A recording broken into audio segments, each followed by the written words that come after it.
Esta partitura, que además pasó, era la primera que estaba ahí, fue vendida, hablando de las alianzas que tenía Rivera con otras personas, por Pedro Murguía. Pedro Murguía vendió esta obra en su repertorio y está puesto en la pared, vendido por Pedro Murguía en la librería de Portacelli, junto a Portacelli. Entonces, actor calle Nuestra Carranza, el templo de Portacelli sigue en pie. Ahí juntito al templo de Portacelli estaba la tienda de Pedro Murguía. Ahí se vendió esta obra.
¿Cómo se llama Enriqueta Sontag. Sontag. Sontag, sí. ¿De dónde era? ¿Alemana? Alemana, sí. Pobrecita. Se murió en 1854. Está viendo que casualmente estoy leyendo un de Verdi y la fecha en que salieron las óperas, 1 o 2 años después ya estaban aquí. Claro, claro, era rapidísimo. Sí, o sea, en ese momento estábamos mucho más informados tal vez de lo que pasaba más que ahora con tanto internet. Quizás las óperas no se representaban completamente, pero lo que sí es que llegaba la música. Exactamente, y muchas veces también lo hacían para anticipar incluso la llegada de la representación de la ópera. O sea, ya próximamente, entonces ya te voy poniendo el área para que te animes y vayas a verla.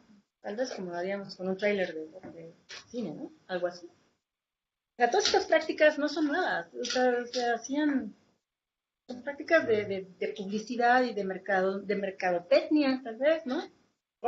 No se puede hablar de eso en ese momento como tal, pero es eso, son ideas para vender más.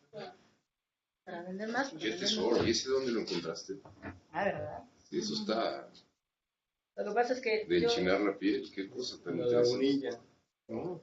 ¿Sabes qué pasa? Mira, yo creo que yo elegí este tema fundamentalmente porque cuando yo estudiaba piano en la facultad de música me pasaba esto, cada semestre que la pieza mexicana, sácate, y ahora ve a buscar la fotocopia que no se lee porque porque las ediciones mexicanas no existen. La verdad es que es muy complicado, a excepción de ediciones mexicanas de música, que es una casa que depende de la SEP. Entonces yo siempre, y todavía la pregunta sigue en el aire porque no la he podido responder todavía, ¿eh? Ahí voy, todavía no la respondo. ¿Por qué no hay? La primera pregunta. No, bueno, a esa conclusión es patético, pero creo que al final eso va a ser. Obviamente es mucho más, obviamente es más complejo, pero la razón por la que yo empecé a estudiar esto fue por eso. A ver, ¿por qué? Entonces, la primera cosa, nunca hubo y dejó de, o sea, nunca hubo, entonces no hubo, o hubo y dejó de haber. ¿Cómo fue esto? Por eso empecé a buscar. Con esto, entonces yo elegí este tema. Y el personaje que más trabajo me costó fue este. Realmente llegó al punto en que sí, ya llegué al extremo de invocar a todo tipo, a él. Por favor, bueno, no sabía que era él. Simplemente decía, por favor, no entiendo. Ayuda, alguien ayúdame. No estoy entendiendo, no puedo. Es el mismo, es otro, porque la pregunta, ¿por qué lo seguí? ¿Por qué hice este trabajo de seguir a Rivera? Porque ya vieron, no siempre pone el nombre, pero sí pone la dirección. Por la dirección yo puedo saber que es de él la edición, 1, y 2, por eso también puedo saber de cuándo, más o menos, porque lo que sí aparece en el periódico es, me mudé, a partir de ahora me encuentras en otra parte. Por eso hice este trabajo. Exacto, ¿cómo van a perder la acreditada clientela? No. ¿Y para qué sirve esto en la actualidad? Bueno, actualmente para poder organizar esos archivos de los que yo les hablo, para poder estudiar más a fondo, para poder hacer más trabajo, se requiere tener los datos de edición, por lo menos lo más aproximado posible. Si ustedes van al conservatorio o a la facultad de música, se van a encontrar que todos los tomos del siglo XIX, que vienen en unos tomos preciosos, ¿no? Encuadernados, tienen siglo XIX entre interrogaciones. Pues claro, ¿quién sabe? O de pronto ponen siglo XIX-XX. Ah, monísimo, pues sí. O uno o el otro. Pues sí, genial. Claro, porque no tiene fecha, ya vieron. Entonces, la primera cosa que se requiere, la primera, una de las más importantes, es tener idea de la temporalidad de estas partículas, para poderlas acomodar mejor. Un catálogo. Hacer un catálogo, pero no se puede hacer si no se tiene una idea de cuándo son estas partituras. Pues gran parte de mi trabajo ha tenido ese impacto, finalmente, ¿no? en biblioteca. Y otro tipo de cosas para otros estudios, ¿no? Quien estudia, por ejemplo, algún compositor en particular o alguna trayectoria en particular, le sirve saber que tal partitura fue impresa aproximadamente en tal momento. y no después o antes. Entonces, esa es la razón. Entonces decía, Rivera fue el que más trabajo me costó y yo creo que al final me escogió, yo a él, no lo sé. El caso es que tengo mucha suerte y me pasan estas cosas. De repente me llega algo que yo quiero tener y aparece. Lo topaste, sí, como dices. Dije sí, y no solo sí, la voy a tocar, pero ya, ahorita en este momento. ¿Y te costó mucho trabajo sacarla? No se ve muy difícil, ¿no? No sé. No, en realidad no. Y hay elementos como para hacer una biografía del... Ya la hice. Está en el libro, Que ¿cómo no se hay llama el nuestro libro. bonito libro? Los papeles para Euterpe. No, No lo tienen en la librería. ¿cómo? Pero iban a conseguirlo. Nos dijeron la semana pasada que si pedíamos que lo que el instituto sí lo tiene, pero que se lo tiene que Bueno, mandar a la entonces librería. yo voy a Maestra, los papeles para usted. maestra, Yo, Sí. más o menos, Hola. hola. Bueno, antes que nada, pues estuvo muy interesante la conferencia que pues estuvo este día y tengo o me surgieron unas preguntas a lo largo pues de la charla, nada más que me esperé a terminar, no sé si las pueda realizar ahorita. Y Claro. Sí. pues A ver, nada más un favor. Ya me habían hecho una pregunta antes. ¿Puedo responder esa y ya? sí, claro. Sí. pues, un comentario. Yo me he puesto un poco de la historia y la gastronomía. He visto muy mencionado este señor Ignacio Cumplido en catálogos recetarios, aquí lo he vuelto a lo mencionaron la vez pasada y ahora también. Supongo que era un agente notable en la edición de publicación de libros, venta de libros, pero no solo de música, sino de muchas otras cosas. No, de hecho, Cumplido no era un impresor musical. Él incursiona en la impresión de música. La verdad es que esporádicamente, no es su línea, no es su línea de trabajo. En realidad de lo que nos habla que gente como Cumplido haya impreso música es de la demanda, nada más. Pero hizo cosas bellísimas, sus partituras son una belleza absoluta, pero no hay muchas. Un comentario más le preguntaba de la línea de investigación sobre música, estudios a profundidad. En la cuestión de gastronomía, estudios muy profundos. Ya, según está detectada como productos, la colonia hasta. Claro. Hay catálogos de publicaciones relacionadas con gastronomía y estudios muy profundos de historia de la gastronomía y cómo fue haciendo parte de la nacionalidad mexicana. Claro. Por eso le preguntaba y tenía la duda de si en la parte musical no había todavía nada. No, ¿sabe por qué? Lo que pasa es que para poder estudiar esto hay que tener los datos duros.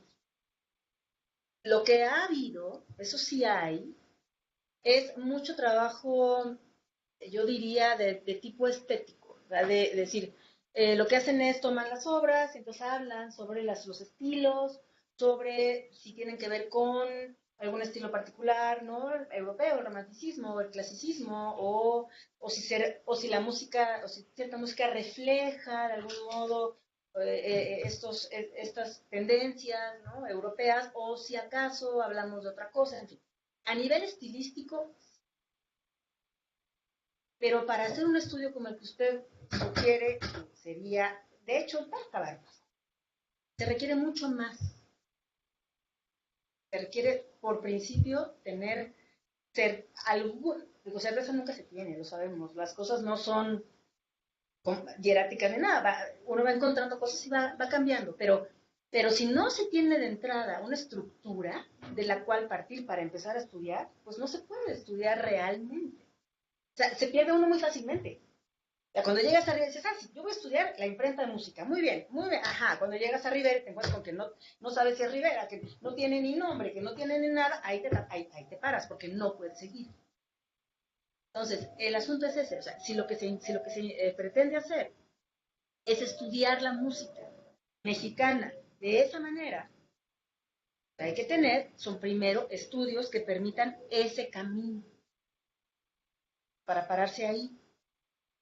De otra manera, la persona que lo arranque va a terminar por pararse muy rápido. Es lo que quiero explicar. Entonces, no, o sea, sí hay mucha cosa de interpretación, eso sí hay. Mucho, muchísimo. No solo eso, o sea, para la música, por ejemplo, novohispana, tremendo, porque claro, ahí sí hay archivos. La música novohispana está súper estudiada, ¿eh? Así como usted dice, de arriba a abajo, de principio a fin, de atrás para adelante, y ya están viendo si hay relaciones con la música china y con la música, no sé, padrísimo, increíble. Han estudiado el guapango y el jarabe, padrísimo, no, genial, la verdad es magnífico. Pero claro, tienen los archivos. ¿Cuáles? Los archivos eclesiásticos. Ahí está todo. Y si no todo, lo que tienen es suficiente para hacer eso. El problema es que el siglo XIX eso no existe. Hay que construirlo. Eso. Por eso es. La misma naturaleza del impreso musical, porque sucede lo mismo con el estudio de los folletines, que también se pierden. O sea, los periódicos quizá los tenemos, pero como muchas novelas impresas fueron recortadas de los periódicos, o muchas cosas que están en folletín, como nuestras propagandas de que también nos siguen dando, también eran cosas de mano. Y no siempre hay archivos respecto a eso, y de eso hace falta mucho trabajo. La primera, la recopilación, y después la catalogación. Esos tampoco tienen pie de imprenta, nombre, fecha, nada. Exacto. Ese es el asunto. Entonces, por eso digo que cada quien o sea, estamos poniendo poco a poco los peldaños que se requieren para poder hacer este estudio en el siglo XIX. El siglo XX, curiosamente, está menos difícil, está más cerca. Perdón, ahora sí. Sí. Ay, no se oye. No se oye. No te escuchas. ¿Ya? Ya. ¿Ya me escucha? Ok. Ya, Bueno, ya. en una de las diapositivas nos mostraba un mapa de la venta y producción de música en la Ciudad de México. Entonces yo sí quisiera saber quiénes tenían la posibilidad de acceder a la música, si había algún elemento de distinción social o si durante el siglo XIX solamente los que estaban en contacto con la música eran aquellos, pues, de clase alta, y aquellos que no tenían la posibilidad a lo mejor podían ser los que estaban en la iglesia, las personas que estaban en la iglesia. Esa es una de mis preguntas, si había alguna distinción social y quiénes podían tener acceso pues a este arte. Y otra pregunta es, creo que está por aquí. Los periodos de la Sociedad Filarmónica Mexicana, que son, me parece que fueron 3 sociedades filarmónicas, entonces eso como que no lo he tenido claro, por más que lo he, por más que he tratado de entenderlo. Y si en la tercera, que es con la que se funda el Conservatorio Nacional de Música, hay alguna, hablaba la clase pasada la doctora Cecilia, que por medio de la imprenta se podían interpretar, bueno, así lo entendí, alguna de las óperas, y que incluso interviene Guillermo Prieto. Bueno, también estaba leyendo en el libro. Entonces también quería saber quiénes o si había algún factor que determinaba quiénes iban a estar en la filarmónica, porque había geógrafos, historiadores, era pues interdisciplinar, había pues hasta médicos, como lo había mencionado. Entonces, ¿quién determina quién estaba en la filarmónica y quiénes no? Esas eran mis preguntas. Muy bien, perfecto. Bueno, la primera pregunta sobre la distinción social. Bueno, desde luego la partitura tiene un costo, ¿no? Es una mercancía, y esa es parte importante de la concepción de esto que estamos platicando. Sin embargo, el precio de la partitura en este momento, no es elevado. Es un precio similar a un periódico. 4 reales en promedio. Entonces, con esto lo que quiero decir es que no es un producto inaccesible del todo. No estamos hablando de un libro, como podríamos pensarlo tal vez en el siglo XVIII, tal vez un libro, una cosa carísima. Claro, no, esto es otra cosa. A ver, vean. Es un folleto, prácticamente. Tiene pocas páginas, no es un producto caro. No lo es. Ahora, ¿quién tiene acceso a esto? Las clases medias, no las élites. O sea, se tiende a pensar esto, que la música de las élites. No necesariamente solo las élites. Y tampoco necesariamente solo las élites tienen acceso a la música. La música está en todas partes. Hay música en espacios públicos, hay música en los kioscos, la importancia de las bandas en ese momento, ¿no? La banda toca en el kiosco del parque. Pues la gente tiene acceso a la música en todas partes. No tienes que pagar un boleto para escuchar música. No. La iglesia, efectivamente. Sí, el teatro, pero si no, en el kiosco del parque. No hay problema. Entonces, eso, o sea, el acceso no tiene ningún problema. El acceso es bastante democrático. Ahora, ¿quién puede tocar un instrumento? Bueno, depende de qué instrumento. Aquí hemos hablado del piano, el rey del siglo XIX, pero hay otros instrumentos como la guitarra, por ejemplo. La guitarra que en México tuvo una importancia tremenda. De hecho, la guitarra en ese momento tenía siete cuerdas, la guitarra séptima, llamada así, que dejó de usarse en España. En España se usaba así, luego vino a la Nueva España, en la Nueva España la adoptamos, y en España se dejó de usar, se usó la guitarra de 6, y aquí se sigue usando la de 7. Entonces, de hecho, se llama ahora la guitarra séptima mexicana. Tiene ya ese nombre. La guitarra era un instrumento mucho más democrático que el piano, mucho más fácil, como lo es hoy. La gente iba a la fiesta con su guitarra. Canta. No tenías que tener grandes cantidades de dinero para comprarte una guitarra. Hombres y mujeres igual. Hombres y mujeres. De hecho, la guitarra es un instrumento muy femenino. Muy femenino. Igual que el piano, ¿no? Igual que el están piano. para señoritas. Igual que el piano. Y para jóvenes y para todos. Entonces, como escuchamos, los niveles de exigencia técnica varían mucho. Hay fácil, intermedio y muy difícil. E imposible. Entonces, hay para todo. Eso nos habla de que es muy amplia la gama de posibles compradores de esto. Había que saber leer música, eso sí. Eso sí. Para este producto especial. Lo cual no tiene que ver con el acceso a la música. El acceso a la música, sin leer, como ahora, pues tú te vienes tu canción y punto. No necesitas una partitura. Esto es otra cosa. Tienes un nicho.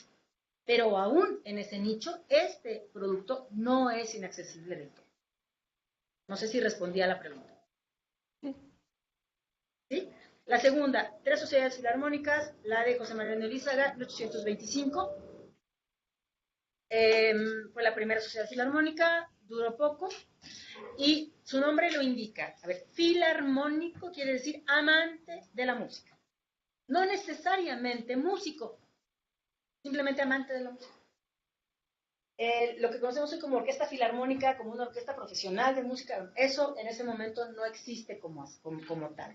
La orquesta filarmónica era literalmente una orquesta formada por gente que iba gustosa a tocar su instrumento, después de trabajar, después de haber hecho otra cosa, iban y tocaban su instrumento en la orquesta. Entonces, ese es el concepto de filarmónico. Por eso tenemos médicos, tenemos gente de todo tipo en esas sociedades. ¿No? Hubo 3 de esos. Primera, la de José Mariano Elízaga, en 25. La segunda, la de José Antonio Gómez, en 39. Y la tercera, bueno, hubo más, pero las importantes son estas. Y la tercera, la de 66. La de Tomás León, la de Aniceto Ortega, la de estos personajes. Bueno, Aniceto Ortega, de la que escuchamos su obra. Y esta última es la que consigue finalmente profesionalizar la enseñanza mediante el conservatorio. No sé si... entonces la intención de cada una de las sociedades filarmónicas era precisamente, luego hacer conciertos y enseñar. Cada una tuvo su opción de escuela, cada una tuvo su espacio docente. Y la tercera, era eso, ¿no? Lo de la filarmónica.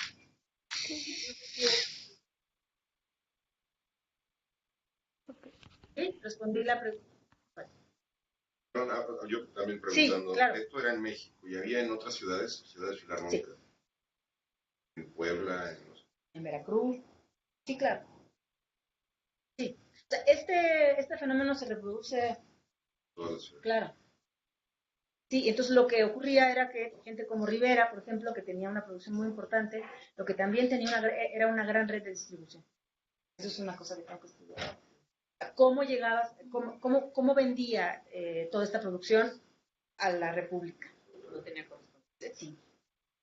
De una red tremenda como los periódicos, ¿no? Entonces, una red tremenda, entonces iban teniendo corresponsales, entonces se iban distribuyendo de esa manera.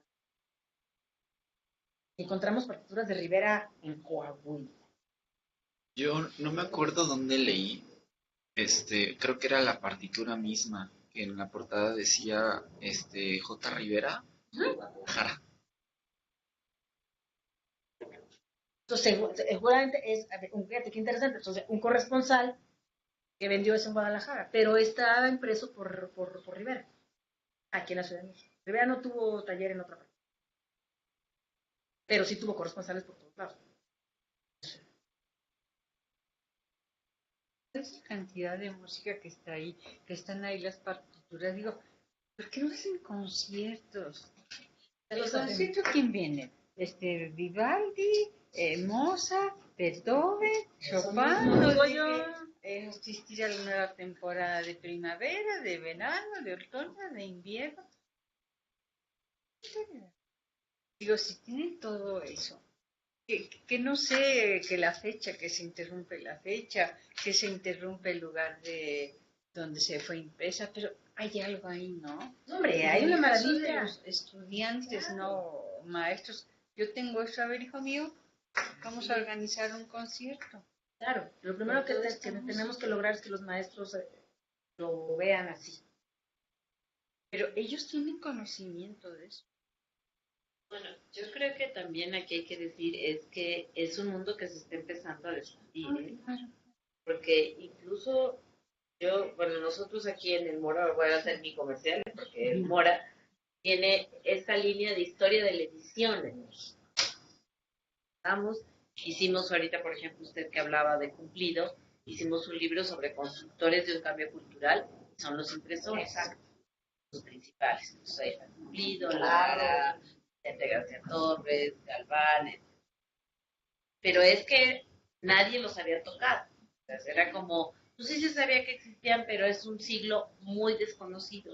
Y desgraciadamente ahora los jóvenes se están alejando del 19. Y el 20 es el foco de atracción y el 19 quedó muy políticamente trabajado, pero culturalmente descuidado. Entonces, ahora todo esto, pues lo estamos viendo. Y, por ejemplo, ahorita que decía Luisa, es que para esto se necesita leer. Entonces, necesitamos hacer una historia de la lectura de las partituras. Y eso no se ha hecho. Una lectura es otro tipo de lectura. Se necesitan habilidades. No es lo mismo que la lectura que se enseña en los colegios. Entonces, esto implica un aprendizaje extra, ¿no? Entonces, yo te iba a preguntar, por ejemplo, ¿para quién era este mercado? ¿Tanta partitura para quién? Para quien la quisiera tocar. Yo creo que, a ver, si es un producto a un precio bastante accesible, si hay una gama de dificultades, ¿no? O sea, desde muy fácil hasta muy difícil. Y si hay tanta producción, de lo que nos habla es de que había mucha gente que la podía comprar, que la quería comprar, que la podía tocar y que la quería tener. Además, la verdad es que la otra cosa que ya no, lo que quisiera decir ahora es que hay dos tipos de forma de publicar la música, como ocurre con otras cosas. Piezas sueltas, o sea, la pieza completa, ya te vendo el bacho, ¿no? De Luigi Arditi. Y por entregas. Entonces están las colecciones y también están las opciones cuando son obras muy largas, las van cortando y las van vendiendo semanalmente por entregas. Ahí están. Ahora, aquí las tengo y están muy bonitas impresas, pero ¿de qué me sirve que estén ahí con unas impresiones maravillosas? Es que esto hay que sacarlo y llevárselo al alumno, atraer a alguien, mira, esto contiene esto, esas musiquitas, esos pequeños introducciones que nos hicieron, ¿verdad? Pues el maestro, mira, tenemos esto, vamos a tocar esto, vamos a hacer un concierto para aquí, para los padres. Una riqueza infinita. Sí, entonces a ver, Los esto, alumnos del otro salón vamos a organizar para... claro, pero esto lo compraban, lo leían en ese momento, lo tocaban en ese momento, o al día siguiente, tan, y al otro iba por la siguiente obra. Y era. Entonces yo iba, compraba, yo lo tocaba y lo tocaba, y ya. pues ahí lo tenía, o lo pasaba a la O prima, lo pasaba o se lo a- pasaba a la hermana, ahora tócalo tú, a mi amiga, lo que sea. Ahora vamos a tocar juntas, ahora, oye, voy a regresar a tocar, no, ya, cómprate una nueva, porque ya, como ahora con las canciones, o sea, llega la canción nueva, la escuchas un ratito y luego ya quieres otra, ¿o no? Pues así Y era había también. moda, ¿no? Y Es la pasaba moda. moda. Ah, es la última pieza. A ver, la última obra. Tan chun chun, ya, qué bonito. Ah, ahora ya. La Y siguiente. la de hace 3 años, pues, Ya, se me olvidó, no me ya la interesa. dijimos. Pues quiero la siguiente. Siempre quiero la siguiente. Por eso es que estos estaban, pero con marchas forzadísimas, publicando cada semana, colección, todo el tiempo. Inclusive es interesante esto, el contenido musical de las colecciones es muy distinto del contenido musical de las piezas sueltas. Las piezas sueltas, con más tiempo, con más calma, ¿qué hay? Muchísimo repertorio mexicano. Mucho repertorio del compositor mexicano está en piezas sueltas, no así en colecciones. ¿Por qué? Bueno, porque ni Rivera, ni Murguía, ni nadie podía esperarse a que el Tomás León llegara con su siguiente pieza. No, yo tengo que sacar la siguiente entrega el lunes. Sí o sí. Entonces, ¿qué saco? Lo que tengo. Entonces, la mayor parte de estas obras son obras europeas, arreglitos de ópera que ellos mismos hacían. Por eso luego ni ponen quién. ¿Qué importa? Lo que importa es que salió. Se ve. Bueno, la que se venda. La siguiente semana vamos a ver qué hacemos. Y así. Pero seguramente había un mercado como otro mercado de profesionales, ¿no? Donde circulaban las sinfonías, las obras, Por las supuesto. grandes obras. Por Era un supuesto. mercado totalmente distinto. Por supuesto. La filarmónica. Sí, sí. Sin duda. Claro, ¿no? El de los grandes maestros, el de los músicos profesionales, ese es otro mundo, pero no está separado de este. Porque aquí tenemos a Hertz. Entonces, si te avientas, pues, Verdi, es decir, es eso, es un repertorio tremendamente rico. Hay para todo. Eso es lo que me importa que quede claro. O sea, no es nada más para la élite, nada más para los que no, no, es mucho más amplio, mucho más interesante. La tertulia de mi casa, yo agarraba. ¡Claro! Amigos, vamos a tocarnos la piececita, claro que sí. Las fiestas. Y si no tocó mucho, pues toco la perlita de ¿No se exportaba a Cuba o a Argentina? En este momento no, No, pero era para después México. sí, pero después ya. Ni se importaba de cosas de La Habana. Claro, sí, sin duda. No, la importación siguió. Lo que curiosamente no he encontrado mucho, es interesante. No puedo decir que no hay, porque no he hecho el estudio, ¿verdad? Pero en todos estos, en lo que he estudiado, que lleva desde 26 hasta 76, que es lo último que he estudiado, no he encontrado repertorio gringo. Eso O sea, también, de Coahuila, yo me imagino que era más fácil traer algo de Estados Unidos que desde México. Sí. ¿No? Pero no. Sí, y sí se encuentra, efectivamente, se encuentran en las ciudades fronterizas, tal vez un poco más, pero aquí no. Lo que hay es repertorio europeo. Y lo más que llegamos a encontrar de repertorio latinoamericano es repertorio impreso y comercializado por casas alemanas. No es casual. Tienen su red. Entonces, Niemeyer, que es el Wagner chileno, y la red con Wagner y con Mahler. Entonces, encontramos aquí, en la Ciudad de México, vendida música publicada por Niemeyer en Perú, o en Lima, o en Santiago, en Valparaíso, vendida aquí. en el establecimiento de Nike, con el establecimiento de Wagner. Lo mismo Cuba. Lo que se encuentra acá son ediciones alemanas. O sea, es decir, de un alemán que está en Cuba, como Wagner acá, como Mayer, o sea, son redes de alemanes. Entonces, sí, tenemos música cubana, sí, pero en este contexto. Entonces, se nota que con los gringos no tenían convenio, o no estaba tan fácil, o no sé. Estábamos peleados. Sí, estábamos además peleadísimos. Pero sí, los importadores de música no miran a Estados Unidos, miran a Europa o a sus colegas que están en otras partes del mundo. Pero lo mismo sucede con literatura. Es Europa. Sí. Pero es interesante que no se Sí, encuentra pero en literatura ediciones tienes la barrera del en idioma, Estados ¿no? Unidos. Tienes que Sí. o traducir, pero la música, pues sí era fácil traer Claro. partituras. No importa. La música es la música. Yo lo sigo viendo como para una élite cultural. Es que nos interesa porque nada más a nosotros, para eso. Pero a ellos, pues no. No, Pues yo y no, no, a ver, ¿cómo no, están pero tocando? no sabe por qué no, le voy a decir.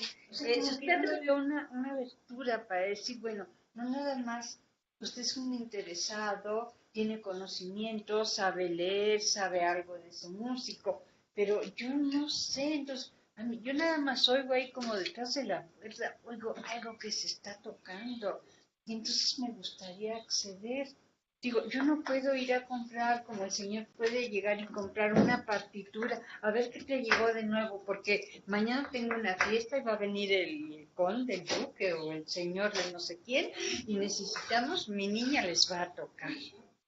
Y yo que soy la sirvienta, pues nada más estoy así. Pero- élite cultural, con Pero la música conocimiento, tiene una con característica gusto. que no tienen los libros. ¿Eh? No, sí, La sí. música es sonido. Sí, ahora, Atrás de la puerta, Sí, sí, atrás de la sí. calle, en donde sea. pero digo, Si para está que llegue al sonando- kiosquito del parque donde yo sí puedo y tengo acceso, Ajá. no tengo que comprarle partitura. Yo voy al parque, Claro. al kiosquito, y ahí la oigo y empiezo a interesarme, ¿no? Claro, así es. Y llegó a esa... Sí, por salimos de la supuesto. sala, de la casa, y nos vamos al kiosco del pueblo, ahí, al jardincito, y el domingo íbamos a Por supuesto, usted puede ver en los periódicos los programas de la banda, de las bandas, y ponen, este domingo habrá este programa en tal parque. Bueno, Y podríamos son- seguir aquí Pues hasta las tantas, y pero hay son parímetros. programas- Nada más tengo dos preguntas. ¿Esta edición todavía la tiene a la venta el Cenidim? No es el Cenidim, es con Acuña. Sí, el asunto educal. Yo creo que sí. Es bastante reciente, es del año pasado. Ah, bien. Sí. Pues yo quiero agradecer a Luisa esta exposición que nos diste mucha luz sobre todo el mundo de las partituras a través de un personaje. Muchas gracias. No, gracias a ustedes, gracias por su interés. Muchas gracias. Y nos vemos el próximo miércoles, en donde me toca a mí hablar de los libretos de ópera. Pues muy bien, aquí estaremos. Y los esperamos aquí. Y Rosario